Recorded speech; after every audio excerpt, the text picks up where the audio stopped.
Throughout 3 years of Destiny and its sequel, several things have remained consistent. The shooting has always felt great. The aliens have always been fun to kill. And Bungie has always been unable to communicate with players in a way that doesn't piss them off.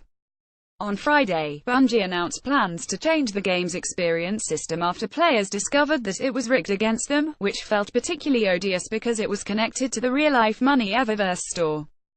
Then, on Saturday, hardcore Destiny 2 players found that their experience sliders were moving more slowly than before.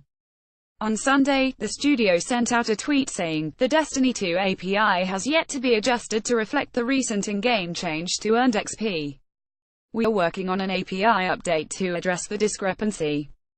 The correct value to earn an additional level is 160,000 XP. In the past, players had used said API, which allows third-party apps to interface directly with a game to determine that you'd level up at 80,000 XP. In other words, it seems like the number has doubled." The sketchiness of the experience system has frustrated players, but perhaps most infuriating for the community is Bungie's unwillingness to address so many of the complaints that have been simmering in the 3 months since Destiny 2 came out. Every day, hardcore Destiny players have put together long lists of gripes about the lack of meaningful endgame content, the inadequacy of the Iron Banner PvP event, the frustrating dependence on tokens for loot rewards, and much more. It all peaked in hilarious fashion during A for Destiny 2's first downloadable content, Curse of Osiris, last week, when community manager David Deej Daguerre promised that a new public event would be the most rewarding yet, only to open up a chest and receive 2 tokens and a common blue engram. Twa token Sanda Blue instantly started trending on Twitter. Of course, we've been here before. Since Destiny's launch in September 2014, the veteran development studio has seemed unwilling or unable to be transparent with fans. From what I hear, the company remains unwilling or unable to be transparent with many of its own employees, too.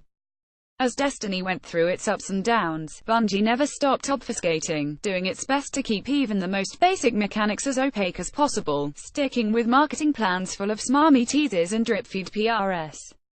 Over the weekend, Destiny 2 director Luke Smith promised that he and project lead Mark Noseworthy will be addressing gripes this week. Next week the Destiny 2 team will detail the systems side of the December update.